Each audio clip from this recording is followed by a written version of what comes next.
고맙습니다. 우리가 느헤미야서를 계속 보고 있는데 느헤미야의 이름의 뜻은 하나님께서 위로하신다, 그런 의미를 가지고 있습니다.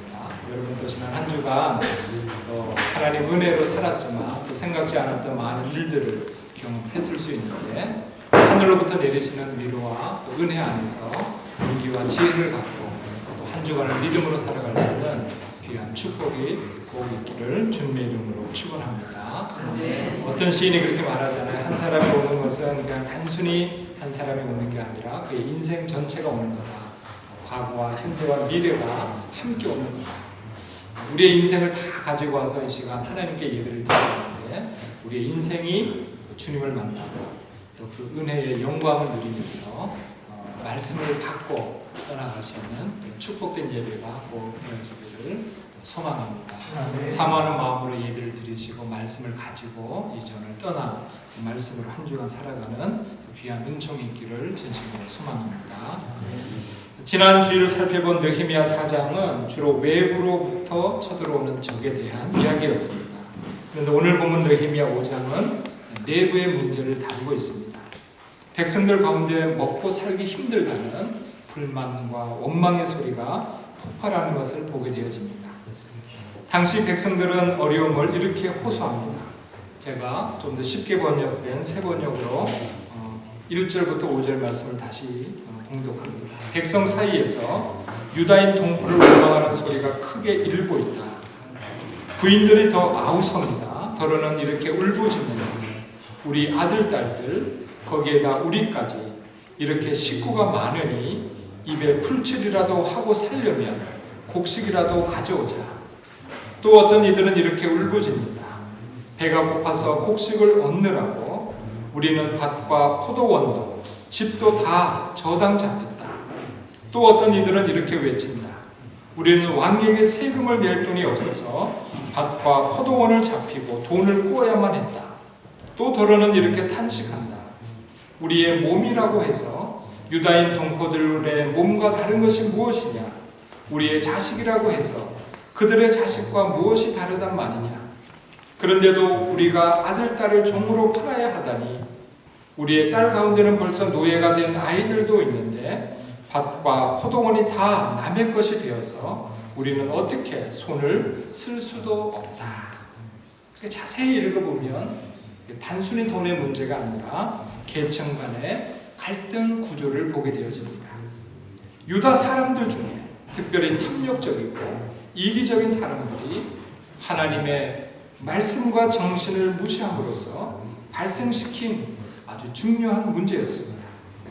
만약 성벽을 공사하는 그 문제에 있어서 재정이 필요했다면 사실은 오히려 간단한 문제였습니다. 돈을 빌리면 되는 것이기 때문에 그렇습니다. 그런데 백성들의 탄식 소리를 들어보면 당시 백성들이 안고 있었던 문제는 사회 경제적인 근본 문제가 있었던 것입니다. 하나님의 백성 공동체 안에서 은밀하게 진행되고 있는 고리대금업이라고 하는 이 돈의 문제, 그리고 동족 간의 사람을 사고파는 불평등의 문제가 반복되는 악순환의 구조를 가지고 있었던 것입니다. 그래서 느헤미야는 백성들의 이러한 원망을 듣고 크게 노하게 되어집니다. 5장 6절을 새 번역은 이렇게 번역합니다. 그들의 울부짖음과 탄식을 듣고 보니 나 또한 치밀어 오르는 분노를 참을 수가 없다. 본문 6절을 보면 느헤미야의 분노는 매우 즉각적으로 흥분 상태로 들어가는 것을 보게 되어집니다. 날마다 기도하는 경건한 사람이 화를 내고 있습니다. 요즘 표현으로 하면 교회에 열심인 사람이에요. 저 사람은 아무리 봐도 화를 안 낼 사람이다. 근데 그 사람의 화가 폭발하고 있는 것입니다. 지도자가 분노하고 있습니다. 여러분, 제가 막 화를 내면 어떨 것 같아요?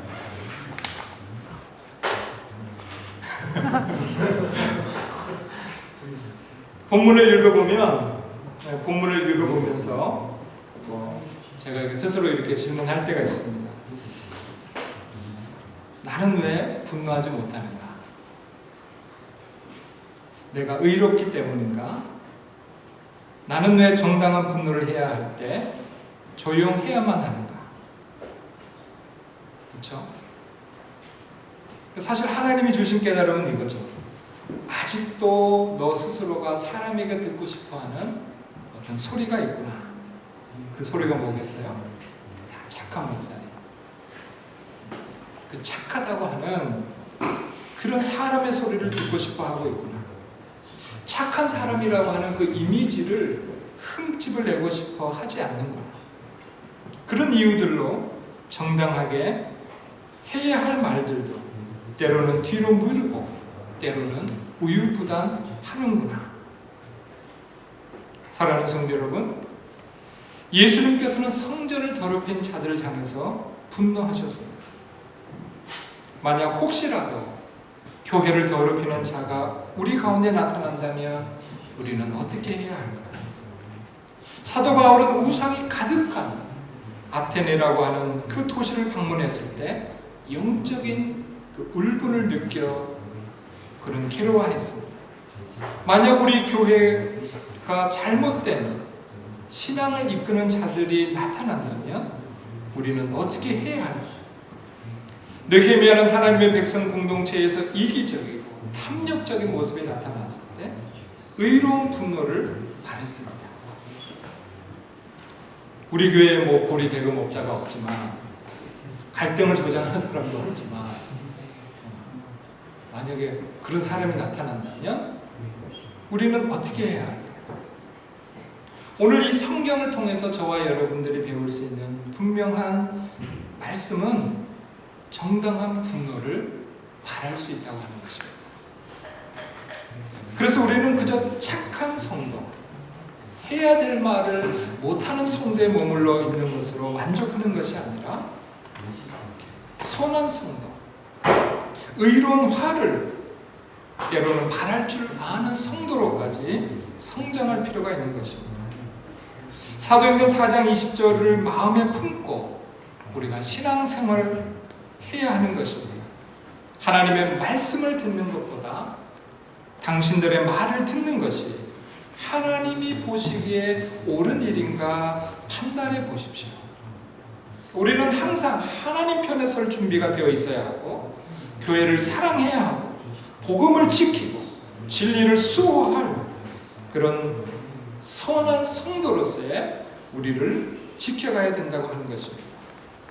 특별히 교회 지도자인 담임 목사나 교역자들이나 집사님들이 이러한 일에 분명한 태도를 취할 수 있도록 성도들은 함께 기도해주고 또 응원해 줄 수 있어야 하는 것입니다. 서로 하나님 보시기에 옳은 일을 택할 수 있도록 격려해주고 도와주고 서로 돕는 선한 손이 되어질 때 교회는 건강해질 수 있고 교회가 하나님의 교회가 되어지고 하나님의 임재가 가득한 축복을 누리게 되는 것입니다. 하지만 에베소서 4장 26절과 27절은 또한 우리에게 이런 말씀을 주십니다. 화를 내더라도 죄를 짓지 마십시오. 해가 지도록 노여움을 품고 있지 마십시오. 악마에게 틈을 주지 마십시오. 그래서 느헤미야는 분노의 마음이 일어났지만 5장 7절 말씀을 보면 아주 중요한 단어가 있죠. 깊이 생각했다 하는 말씀이 있습니다. 마음의 분노가 일어났지만 마음이 이끄는 대로 쉽게 말하고 행동하지 않았다고 하는 것입니다. 하나님의 뜻을 묻고 묵상하고 생각을 정리하고 그러한 시간들을 가지면서 비록 이게 의로운 분노라 할지라도 무절제하거나 파괴적이 되지 아니하도록 그가 힘쓰는 것을 보게 되어집니다. 건설적인 결과를 이끌어낼 수 있는 바로 그러한 생각의 정리를 가지고 하나님 앞에 조용히 묵상하는 시간을 가졌다고 볼 수 있는 것입니다. 그리고 마침내 느헤미야는 하나님의 백성 공동체를 살리기 위해서 큰 집회를 열고 이렇게 말합니다. 본문 7절과 9절을 현대인의 성경으로 제가 다시 읽습니다. 나는 이 문제를 처리하기 위해 큰 집회를 열고 지도자들과 관리들에게 이렇게 말하였다.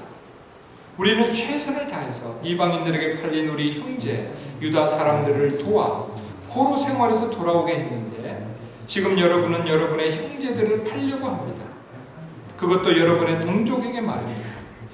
그러자 그들은 할 말이 없는 듯 침묵을 지켰다. 그때 나는 다시 말을 이었다. 여러분의 소행이 옳지 못합니다. 여러분은 마땅히 하나님을 두려워하고 옳은 일을 해야만 합니다. 그러면 우리 원수인 이방 사람들에게 우리를 비웃을 구실을 주지 않을 것입니다. 사랑하는 성도 여러분, 그러니까 우리가 늘 가져야 될 신앙의 아주 중요한 태도가 여기 나타나는데, 첫 번째는 하나님을 두려워할 줄 아는 성도가 되어야 하는 것이죠. 그리고 옳은 일을 선택하는 성도가 되어야 하는 것입니다. 그래서 하나님을 믿지 않는 사람들에게 비웃을 구실을 주지 않아야 하는 것이죠. 야, 믿는 것들도 봐라, 다 똑같지? 믿는 것들이 더한다. 이런 비웃음의 구실을 우리가 주어서는 안 되죠. 그런 구실을 주지 않을 뿐만 아니라 더 나아가서 성경은 우리가 하나님께 영광을 돌려야 된다고 말씀합니다. 마태복음 5장 16절입니다. 이같이 너희 빛을 사람 앞에 비추게 하여 저희로 너희 착한 행실을 보고 하늘에 계신 너희 아버지께 영광을 돌리게 하라. 아멘. 사랑하는 성도 여러분, 우리가 태어난 도시가 다르죠. 또 우리가 태어난 국가가 다르기도 합니다. 그러나 이제 저와 여러분 우리 모두는 예수 그리스도를 믿는 그리스도인이 되어졌습니다. 그래서 우리의 정체성은 분명해야 되는데, 그것은 바로 나는 그리스도인으로 살고 나는 그리스도인으로 죽어야 된다고 하는 것입니다. 갈라디아서 2장 20절과 로마서 14장 8절은 우리에게 이렇게 말씀합니다. 내가 그리스도와 함께 십자가에 못 박혔나니 그런즉 이제는 내가 산 것이 아니요 오직 내 안에 그리스도께서 사신 것이라. 이제 내가 육체 가운데 사는 것은 나를 사랑하사 나를 위하여 자기 몸을 버리신 하나님의 아들을 믿는 믿음 안에서 사는 것이라. 우리가 살아도 주님을 위하여 살고 죽어도 주님을 위하여 죽습니다. 그러므로 우리는 살든지 죽든지 주님의 것입니다. 이 신앙의 정체성으로 저와 여러분들이 살아갈 때 우리가 진정한 하늘의 시민권자가 되어지고, 살아도 주님을 위하여 죽어도 주님을 위하여 살아가는 그리스도인이 될 수 있는 것입니다. 그러므로 사랑하는 성도 여러분, 오직 우리는 십자가의 그 은혜, 십자가를 튼튼히 붙잡고 오늘 하루도 그리스도의 사람으로 살아가는 은총이 제게 있기를 원합니다. 그런 갈망으로 살아갈 수 있는 그런 축복이 있어야 하는 것입니다. 마지막으로 느헤미야는 내부 문제를 공개적으로 해결한 후에 공개 서약을 하도록 합니다. 본문 12절에 이렇게 기록합니다. 그들이 말하기를 우리가 당신의 말씀대로 행하여 돌려보내고 그들에게 아무것도 요구하지 아니하리이다 하고 내가 제사장들을 불러 그들에게 그 말대로 행하겠다고 맹세하게 하고, 여기 제사장을 부른다고 하는 것은 이제 법적인 효력을 갖도록 하는 것이죠. 그러나 사실 여기까지는 누구나 진행할 수 있는 종교적인 의례일 수도 있습니다. 마치 현대의 법정에서 성경에 손을 얹고 서약하지만 거짓말이 난무하는 것처럼 경건의 능력은 부인되어지고 경건의 모양만 남아있는 의례적인 거칠일 수도 있었습니다. 그러나 오늘 본문을 살펴보면 13절은 이렇게 기록합니다. 나는 또 나의 주머니를 틀어 보이면서 말하였다. 이 서약을 지키지 않는 사람은 하나님이 그 집과 재산을 이렇게 다 털어버리실 것이요 그런 자는 틀리고 틀려서 마침내 빈털터리가 되고 말 것이요 내가 이렇게 말하자 거기 모인 모든 사람이 아멘하며 주를 찬양하였다. 백성은 약속을 지켰다. 그런 말씀이 있습니다. 이것은 흔히 구약 성사자들이 말하는 예시적, 그러니까 예시된 예언적 심판이라고 말을 할 수 있습니다. 하나님의 심판이 인간들 손에 미리 맡겨졌다고 하는 것이죠. 예를 들면 예수님께서 제자들을 천국 전파를 위하여 보내실 때 허락하신 축복과 심판이 여기에 해당된다고 이야기할 수 있습니다. 마태복음 10장 12절에서 15절입니다. 또 그 집에 들어가면서 평안하기를 빌라 그 집이 이에 합당하면 너희 빈 평안이 거기 임할 것이요 만일 합당치 아니하면 그 평안이 너희에게로 돌아올 것이니라. 누구든지 너희를 영접도 아니하고 너희 말을 듣지도 아니하거든 그 집이나 성에서 나가 너희 발에 먼지를 털어버리라. 내가 진실로 너희에게 이르노니 심판날에 소돔과 고모라 땅이 그 성보다 견디기 쉬우니라. 하나님이 먼저 사람에게 축복과 저주를 주신 것이죠. 이게 예시된 예언적 심판이라고 하는 것입니다. 이러한 연유로 사도행전 18장 6절을 보면 고린도의 유대인들에게 복음을 전할 때 복음이 거절되어지자 그리고 복음이 욕되게 되어졌을 때 사도 바울은 예언적 심판을 선언합니다. 저희가 대적하여 회방하거늘 바울이 옷을 떨어 가는데 너희 피가 너희 머리로 돌아갈 것이요 나는 깨끗하리라. 이후에는 이방인에게로 가리라 하고 이 느헤미야는 믿었어요. 뭘 믿었습니까? 하나님의 말씀은 그대로 이루어진다고 하는 분명한 믿음을 가지고 있었습니다. 그러므로 그는 서약을 지키지 않는 자는 하나님의 심판을 받을 것이고 지키는 자는 축복이 있을 것이라고 하는 것을 확신하고 있었습니다. 느헤미야는 그저 사람들을 협박하고 겁주기 위해서 성경을 오용하는 사람이 아니었다고 하는 것입니다.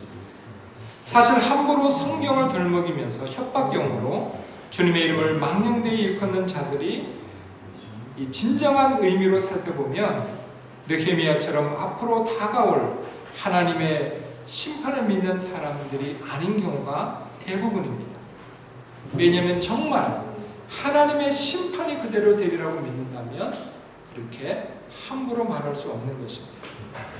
그리고 그것이 비록 겁을 주기 위한 소리였을지라도 주님의 이름으로 선포되는 심판을 누군가 나한테 겁을 주기 위해서 저주를 했다. 근데 그것도 아무 일이 없는 것처럼 이렇게 행동하는 것도 사실 하나님의 심판과 능력을 믿지 않은 경우일 때가 대부분이 아니라고 하는 것입니다. 그러나 오늘 본문을 보면 선포하는 이나 듣는 이들이 모두 주님의 이름으로 선언되어질 때 그 예언이 앞으로 하나님의 능력 안에서 이루어질 것이라고 받아들이는 것을 보게 되어집니다. 그러므로 거기에 모인 이들은 모두 아멘으로 화답하였고 백성들은 서약을 지켰다고 하는 것입니다. 사랑하는 성도 여러분, 오늘 느헤미야와 아멘으로 응답하는 이스라엘 백성들을 보면서 우리가 가져야 하고 회복해야 할 분명한 영성이 있는데 그것은 바로 하나님의 말씀, 하나님의 말씀 그대로 이루어진다고 하는 것입니다. 누가복음 1장 37절은 말씀합니다. 하나님의 말씀은 능치 못하심이 없는 능력이라고 말씀합니다. 그러므로 사랑하는 성도 여러분, 하나님의 약속은 지켜지는 약속입니다. 그것이 심판이나 때로는 축복이나 무엇이든지 간에 하나님의 약속은 반드시 지켜지는 약속이기에 그 지켜지는 하나님의 약속을 붙잡고 오늘을 살아갈 수 있는 우리가 되어야 하는 것입니다. 그래서 때로는 힘든 중에도 용감하게, 어려운 중에도 지혜롭게 살아가는 은총이 있어야 하는 것입니다. 지난 한 주간도 내가 뜻하지 않았던 뜻밖의 일들을 만들 수 있잖아요. 그렇죠? 내 뜻은 이것인데 내 뜻이 아닌 뜻 밖의 일들, 그런 일들이 우리가 살아가다 보면 많잖아요. 그렇죠? 내 뜻이 아닌 내 뜻 밖의 일들이 내 인생에게 날마다 다가오지만 그럼에도 불구하고 하나님의 약속의 말씀은 반드시 지켜지는 말씀이니까 그 말씀을 붙잡고 뜻밖의 일들 속에서도 하나님의 섭리를 바라보면서 오늘을 살아갈 수 있는 지혜와 명철이 저와 여러분들에게 있기를 주님의 이름으로 축원합니다. 이사야 41장 10절에 말씀합니다. 너희는 두려워하지 말아라. 내가 너희와 함께한다. 놀라지 말아라. 나는 너희 하나님이다. 내가 너를 강하게 하고 도와주며 나의 의로운 오른손으로 붙들어 주겠다. 지켜지는 하나님의 약속의 말씀을 붙잡고 한 주간도 은혜 안에서 살아가는 여러분들 되기를 진심으로 축원합니다. 기도하겠습니다. 하나님 아버지 감사합니다. 오늘도 말씀을